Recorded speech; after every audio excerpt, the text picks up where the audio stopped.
তৃণমূলের ব্লক সভাপতির দাদাগিরি, কলেজের দুই অধ্যাপককে প্রাণনাশের হুমকির অভিযোগ তৃণমূল ব্লক সভাপতি কালিদাস মুখার্জির বিরুদ্ধে।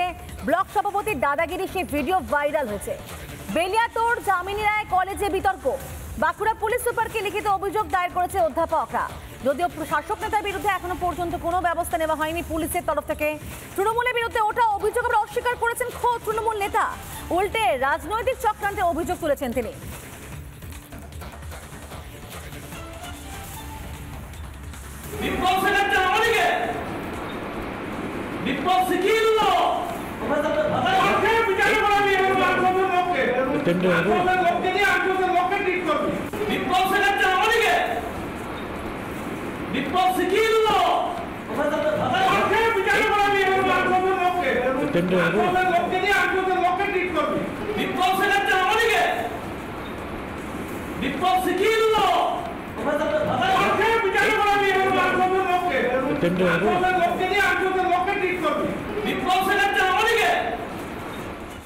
দেখলেন তো কিরকম দাদাগিরি তৃণমূলের ব্লক সভাপতির, একেবারে রীতিমতো হুমকি চমকি দেখাচ্ছেন তৃণমূলের ব্লক সভাপতি কালিদাস মুখার্জি।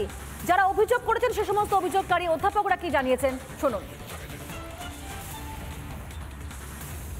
যে ভিডিওটা ফেসবুকে ভাইরাল হতে দেখেছি, সেখানে আমাদের উদ্দেশ্য করেই স্থানীয় শাসক দলের দুই নেতা কালী মুখার্জি এবং জয়ন্ত দাস আমাদের উদ্দেশ্যে বলে যে লোকাল মাতালদের দিয়ে আমাদের মার্ডার করিয়ে দেবে। তো আমাদের ওপরে এইরকম ভাবে যদি আক্রমণ হয়, স্থানীয় মাতালদের দিয়ে যদি আক্রমণ করানো হয়, তাহলে আমাদের সিকিউরিটি, আমাদের যে ফ্যামিলি রয়েছে তাদের দায়বদ্ধতা কে নেবে? আমরা যখন লিখিত দিতে যাই, স্থানীয় প্রশাসন নেয়নি এবং সেই প্রশাসনই আবার যার বিরুদ্ধে অভিযোগ তার কাছে অনুমতি নিয়ে সেটা অ্যাকসেপ্ট করে। ফলে আমরা এসপি অফিস এবং এমনকি কোর্টের দ্বারস্থ হই, তখন সেটাকে তারা এফআইআর হিসেবে নেয়।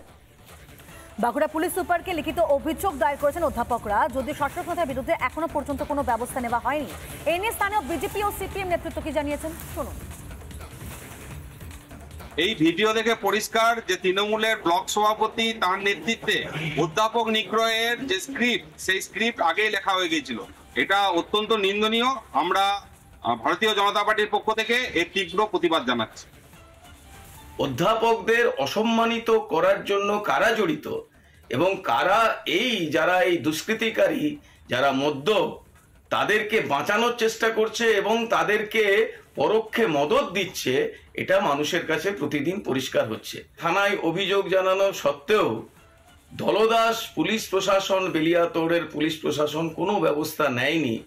এটা বেলিয়াতোড়ের ইতিহাসে এক কলঙ্কজনক ঘটনা। তৃণমূলের ব্লক সভাপতি অর্থাৎ অভিযুক্ত কালিদাস মুখার্জি, তার বিরুদ্ধে ওটা সমস্ত অভিযোগ অস্বীকার করেছেন। পাল্টা তিনি রাজনৈতিক চক্রান্তের অভিযোগ তুলেছেন। কি জানিয়েছেন তিনি শুনুন। এরকম কোনো ঘটনা ঘটেনি। এই ঘটনাটায় কোথাও প্রমাণ করা হয়েছে কি যে আমরা হুমকি দিচ্ছি? তো কথাবার্তার সঙ্গে হুমকির কি আছে? কথা যদি বলে থাকেন, তাহলে তার বিষয়ে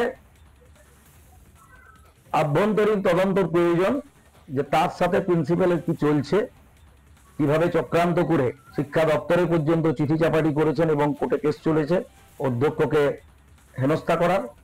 তো গভর্নিং বডির মেম্বার হিসেবে যেটুকু নৈতিক দায়িত্ব, সেইভাবেই কথা বলা হয়েছে। নানা ধরনের কন্টেন্ট দেখার জন্য লাইক করুন, শেয়ার করুন আমাদের ফেসবুক পেজ, সাবস্ক্রাইব করুন আমাদের ইউটিউব চ্যানেল। পাশাপাশি অন্যান্য ব্রেকিং নিউজের জন্য অবশ্যই চোখ রাখুন রিপাবলিক বাংলায়।